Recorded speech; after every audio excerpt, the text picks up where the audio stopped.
Hello，大家好，又係我 Raymond。今日係2025年嘅11月11號，4條一。亦都係咧，我哋內地啦，就好興有一個叫光棍節啦。咁所以今日咧，可能大家喺網上面咧，都會咧係好多嘅購物車啦。裏面應該要清緊購物車噶啦，因為好多優惠咧出咗。咁但係呢幾年咧，的而且確咧，無論喺內地或者香港啦，做生意，無論你係實體店啊，定係喺網店咧，其實都真係唔易嘅。所以你見到咧呢啲嘅光棍節啦，網店佢哋咧，其實好多時事後呢幾年都冇再去announce 啦，即係講翻究竟嗰個業績啊、銷售係點樣。以前好轟動㗎，會有一啲嘅即時直播啦，跟住咧好似籌款咁樣。我哋見到嗰個做生意咁難做嘅時候咧。好多時咧，我哋都會喺新聞上面見到最近喺香港啦，係好多食肆啊，好多唔同嘅結業潮啦，係啦。我哋隨住嗰個嘅經濟嘅發展啦，我哋知道早前啦，我都有啲報道講過，即係我自己嘅短片啦，就係介紹過原來咧食即食麵咧，越嚟越多。咁其實係好定唔好咧？真係好睇你，我自己就覺得睇你自己點食。如果你係每一餐都係跟足晒佢成個包裝咁重嘅話咧，又的而且確身體嘅負荷係好重嘅。但係如果你能夠運用嗰個即食麵去演變一種嘅相對健康啲嘅食嘅方式，即係可能嗰個嘅調味料包你用1/3。咁或者係可能嗰個麵嗰度你食一半，咁呢啲嘅調整方式出咗嚟咧，其實係會相對健康。其實食即食麵亦都唔一件係壞事嚟嘅，因為嗰個麵餅咧，而家嘅新嘅即食麵咧，哇講到口都窒埋啊！而家新嘅即食麵咧，其實嗰啲麵餅咧都已經開始越嚟越健康啦，好多唔同嘅預製嘅方法啦。咁當然講到即食麵啦，我哋最一定係大家深入民心嘅就係而家喺版面見到呢個啦，辛辣麵啦。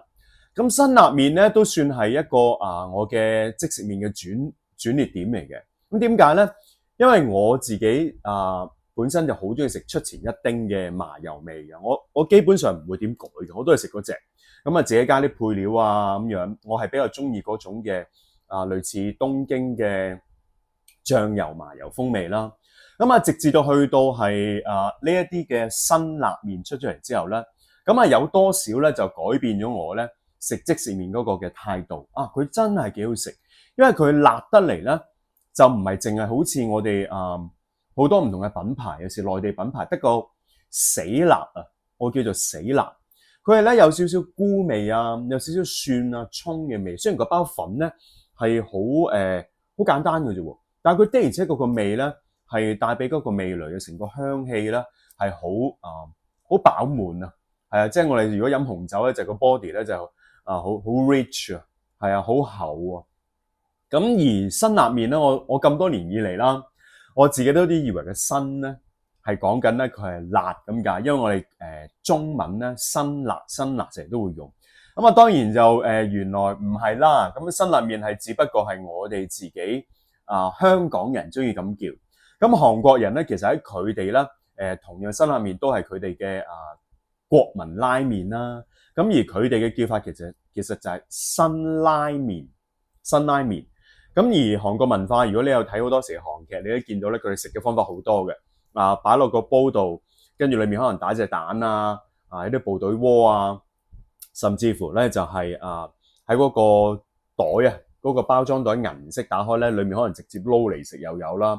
好多層出不窮，咁而辛拉麵咧呢一包嘅拉麵咧，其實亦都係一個幾特別嘅故事啦。頭先講個辛字原來唔係辛辣啦，唔係辣嗰個意思啦，而係嗰個創辦人本身咧係姓辛嘅。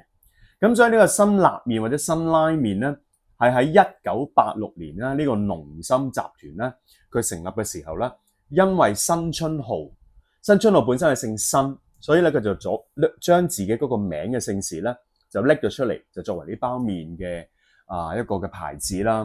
咁而佢裏面咧亦都你見到咧，特登用翻漢字一個毛筆嘅寫法啦，係啦，因為韓國嘅文字啦，都係除咗而家新嘅嗰啲圈圈啊、嗰啲十字啊啲之外咧，其實原本佢哋都係用漢字嘅。咁所以呢個嘅文化嘅受中國嘅影響咧都幾大。而初咧辛辣麵出嘅時候啦，佢哋係以一個燉牛肉為一個基礎嘅燉牛肉，所以佢個味咧都係比較係濃啲啊，係香氣好足啊，好吸引人啦。而我如果唔計出前一丁或者係日本嘅正麵啦，我所講嘅啦，辛辣麵咧基本上我主打㗎啦。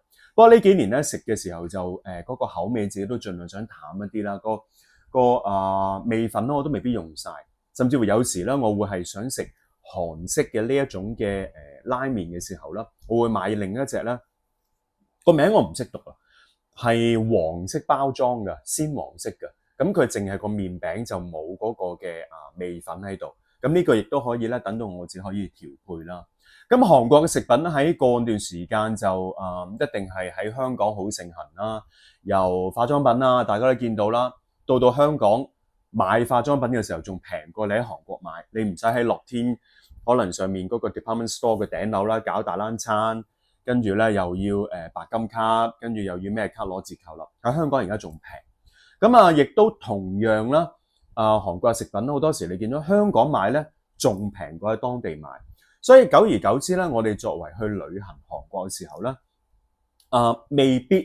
未必咧會做好似以前咁樣咧，係一抽二楞啦，咁過關咧又搞呢啲搞路，反而咧就去韓國咧係真係能夠啦去 enjoy 當地嗰個食物。咁最近我去嗰次啦，我自己都有去韓國食嘢嘅，我好中意去。咁有一兩檔咧，我自己係成日都好中意去。咁咁啱有一檔可能大家都記得㗎，叫做站立燒，即係企喺度咧有一個好爛嘅，好似油嗰啲鐵嗰啲油桶啊，咁企喺上面燒。咁嗰個站立燒咧就喺新村嘅。咁喺新村咧嗰陣時我去食咧都係連嗰啲中文都未有㗎，係啊，咩嗰啲新聞報導啊介紹都冇，係好早期咧就係當你食嘅時候咧，你抄下啲韓文嘅網站咧，你就揾到出嚟。去到根本冇香港人嘅，冇亞洲人。咁純粹有啲司機啊、司機叔叔啊、揸巴士嗰啲啦。咁跟住有啲好多韓國嘅傳統嘅男人喺度食。咁喺嗰個嘅石屋仔裏面啦，咁大家就天昏地暗啊，咁好多嗰啲蜂巢型嗰啲炭爐啦。咁佢嘅廁所我好記得係好舊㗎，好似我哋嗰啲村屋咧冇裝修嗰種紅磚牆。咁而圍住佢咧就係有一啲嘅時鐘酒店係啦。咁而上嗰條大斜路嘅時候咧，咁我去每次我都會啦，上咗去到啦，咁然後咧就開爐，我就會跑翻落嚟啦，去最近嘅嗰啲嘅 GS 啦，咁然後去入去咧就即係71啦，咁去買嗰啲嘅即食飯，叮咗之後咧就上去食。咁後來而家咧再去咧個變化就好大啦。咁呢一個嘅喺新村嘅站立燒咧已經拜拜咗啦。咁佢拜拜咗之後咧，原本嘅建築物就仲喺度，咁圍晒板準備拆。咁跟住佢哋就搬咗去一個好遠嘅地方，佢就將成盤生意咧就頂咗手唔做啦，就俾咗另一個老細接手。而另一個老細接手之後咧，佢就買咗個類似日式嗰啲屋啊，下面係泊車嘅。然後大概行一條好長嘅樓梯仔咧，先至係佢哋嘅第一層啦。然後第二、第三層一個嘅好似叮當嗰啲屋咁樣啦。總之就咁我去食之後咧，味道 keep 到嘅係啦，但個地點就唔吸引，因為佢嗰度咧就變咗係好似好普通啦，好似遊客區咁啦。但係已經冇人去食啦，好少人。食物擺設佢間硬黐翻啲紅色磚嗰啲嘅皮啊，牆嗰啲好似淘寶見到嗰啲咧扮磚嗰啲發泡膠皮啦，咁扮翻嗰個形態，但係個感覺就已經好唔同。但係食物都仲可以係一樣嘅，但係氣氛因為唔係嗰種烏烏糟糟啦，亦都唔係嗰個情況啦。咁而仲有幾個阿豬媽都仲喺度，係啦，有兩個都仲係以前舊鋪跟過去嘅。咁所以如果大家係真係想食嘅話，而唔介意佢個風味有少少轉變啦，大家都可以去嘅。咁呢一個嘅韓式嘅食品啦，點解今日我想講講咧？就係其實食肆咧，香港咧真係越嚟越難做。你見到最新呢個新聞啦，白種元咁啊，白種元咧，佢係大家之前啦，喺嗰個飲食節目嘅佢之前嘅白種元咧，其實就都唔係咁成功嘅，係啦，亦都面對好多經濟嘅難題。咁直至到飲食節目出咗之後咧，佢就開始佢嘅急速嘅擴張佢嘅商業嘅王國啦。咁呢個商業王國咧就好誇張啦，大家都見到就係佢唔係單單喺韓國啦。係直頭成個喺亞洲嘅地區咧，都係爆開去啊！一路係咁講緊過千過萬嘅分店啦，全個亞洲啦。咁喺香港呢一個咧就叫做新村食堂喺尖沙咀嘅。咁個 exactly 嘅位置我就冇去過，但我估咧應該係喺韓國街啦，即係喺寶勒巷嗰邊轉嚟轉去嗰啲位咧，大家去過都知㗎啦。咁喺嗰個位置如果開咧，我記得當喺嗰度有幾檔係韓國人自己開嘅，我有去食嘅。有啲似新羅堡啦，即係喺銅鑼灣新羅堡嗰個風味啦，價錢平少少，新羅堡貴啲，係啦。咁大概新羅堡有時 per head 我哋落翻嚟都要700，可能飲少少酒都已經1000㗎啦。咁喺韓國街嗰邊咧就個氣氛有少少唔同，咁所以嗰個位咧就我記得埋單都唔過千嘅。咁而家呢個嘅白種元呢個啦，我唔知佢個形式係點啦，但我見佢食物列出嚟咧。係會有一啲嘅韓式嘅鐵嘅飯盒嘅便當啦，有啲嘅叫芝士雞蛋啦，咁所以我估佢嘅單價應該唔係玩貴嗰隻。而呢一檔嘢咧開咗1年就收檔啦，就唔做啦。咁呢個亦都體現到咧就係韓國嘅文化喺香港嗰個嘅爆炸性嘅吸引力咧，好多時都好短暫。無論係化妝品啦，你見到香港開始唔係好行得啦。食品啦，呢啲嘅連白種元開啦都撐唔住。之前喺海洋中心啦，尖沙咀裡面嘅 Jimmy 啦，即係嗰個即係污污糟糟唔係話 present 好靚嗰種嗰個啦。咁佢教煮嘢食嗰個，佢嗰檔嘢都收咗嘅。咁我會覺得咧，飲食業喺香港咧真係越嚟越難做。咁而家最新白種元呢啲檔嘢咧就係改咗名。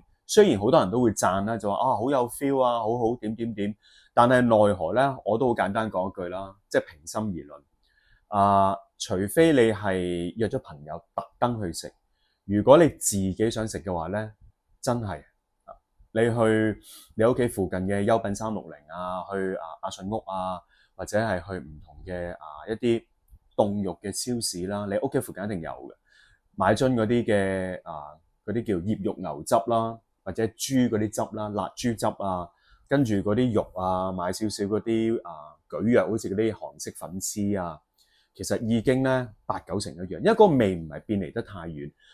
就算你中意辣嘅話，你加翻嗰個辣豆瓣醬不幾斤咧，已經搞掂晒㗎啦。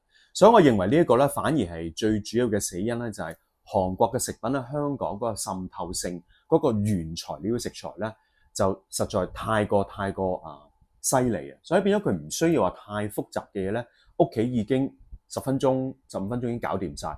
你約朋友去嘅時候咧，好可能真係要大時大節節日甚至乎拍拖，可能有啲紀念日你先至會去啦。咁唔單止韓國嘅，咁大家都見到啦，最近就係內地喺香港呢檔嘢，我成日都覺得鬼鬼地嘅。點解鬼鬼地咧？絕味啊！呢檔絕味咧就話佢閂咗5000個分店。係啦，由原本嘅過萬啦，而家咧就去到萬頭啦，一次過執咗5000間啦。咁形式上面都幾古怪嘅。其實一開嘅時候咧，呢檔嘢我冇幫襯過，因為以前我食咧就係食老天祿啦。咁大家都知老天祿我哋最大問題就係好大嘅防腐劑個問題啦，唔係話佢多就係佢聲稱冇啊。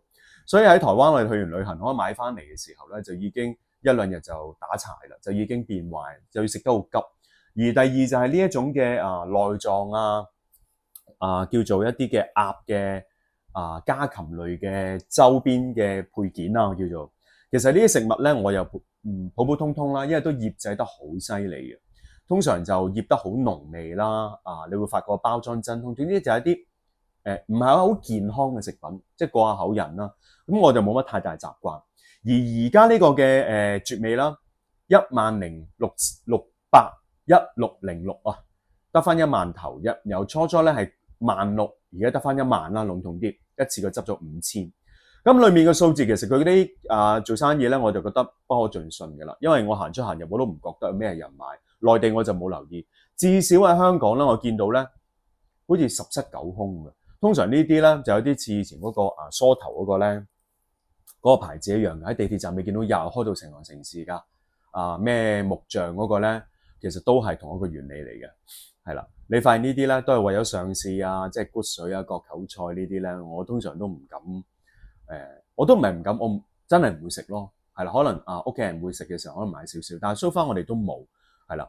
咁大家點睇呢一個嘅絕味咧，就自己去睇啦。咁而香港而家我自己認為就都幾心噏嘅，就係無論食肆又好，或者去到而家我哋嘅江文圍都好啦。雖然兩者唔係好相關，但我認為香港咧真係打到褪啊，即係叫回塘啊，係咪？回光返照回塘啊，回光返照係轉咯，都係唔好，兩樣都好。回光返照啦，回塘咧真係越嚟越犀利。我自己嘅感覺咧就係江文圍呢一啲咧，可能真係喺一個好孩童溫室照顧小花定係點樣咧？嗱，佢幫香港攞咗冠軍嗰啲咧，我明嘅係好好啦，嗰度畫一條死線界開先。但係隨之佢踏入呢個職業工作嘅生涯咧，的而且確咧錯漏百出，啼笑皆非，有時係令人哋咧覺得係我都明嘅，係啦，即係你要捧嘅時候一定捧到，係嘛？你一定可以做得到，但係有時都要問下自己嗰個斤兩啦，又或者自己嗰個嘅心意啦，個專心啦，係咪真係踏出咗呢一步？如果你本身都唔係踏出嗰一步，係諗住你只不過做個 free rider 咧。Free rider 我覺得真係唔好做，你又唔係冇本事係嘛？你攞得冠軍，你喺劍擊嗰度咧，你可以係發揚光大，你真係可以咧留一個好好嘅career path 又好啦，形象又好啦，喺香港人嘅心目中又好啦。你唔急於而家要做咁多啲唔係你能力範圍內嘅嘢，而家咧佢就有啲似咩咧？似個燒味師傅咯，斬叉燒嗰個咯，係啊。原本斬叉燒好勁嘅，但係而家咧就要佢做啲咩嘢咧？返 office 係啊，要佢而家整個 PowerPoint 出嚟，整個 PowerPoint 嘅 heading 都整錯 ，PowerPoint 都唔識用，其實就係咁樣嘅咋。你斬叉燒就斬叉燒，你斬叉燒走去做 PowerPoint 咧，要你個 Excel set 啲 formula、set 啲 macro， 你真係唔識就唔識噶啦。最慘佢連嗰啲嘅說明書都唔睇啊！你知唔知啊？最慘嗰本 menu 都唔睇，咁令到咧側邊啲人就覺得喂，叫得你去你唔好斬叉燒啦，係咪？你雞鵝鴨尾都唔好斬啦，唔好做燒味嗰行。你要咧而家走去做文職，你做呢個 PowerPoint 係咪？咁唔係代表斬叉燒唔賺錢喎，斬叉燒可能賺錢仲多過文職萬零蚊嘅喎。咁但係佢係都要走去做文職，咁啊今次真係瀨嘢咯。我會認為啦，我一個少少嘅意見啦，見微知著係啦，希望佢能夠。大家再睇深啲佢嘅細位，真係由佢出嘅細位，唔係佢側邊嗰隻啦啦隊幫佢做嘅嘢，再衡量究竟佢係唔係一個真真正正可以係符合大家嘅理想期望，因為始終佢係幫香港咧係贏咗個冠軍啦，呢樣嘢真係好感謝嘅，係啦。但係如果你揸住斬叉燒把刀嗰個思維，去做文職嘅話咧，我認為真係要一個好大嘅轉變，好大嘅一個嘅革命，一個 revolution 係啦 ，evolution 都講唔切啦，太急啦，係嘛？寵物小精靈啊嘛，講唔切啦，唔可以變身啦，而家要一個大革命，咁先能夠咧可以幫到你手。好嘛，咁如果係大家中意我呢條短片，麻煩幫我 share 出去，點讚同埋 subscribe 訂閱我嘅頻道。咁如果係我提過嘅人真係有啲嘢可能想攞下第三者意見嘅話，你都可以 message 俾我，留喺我下面，咁聯絡一下我都得㗎。咁你當係我哋江湖上面嘅朋友，大家係互相幫忙啦。OK，thank you。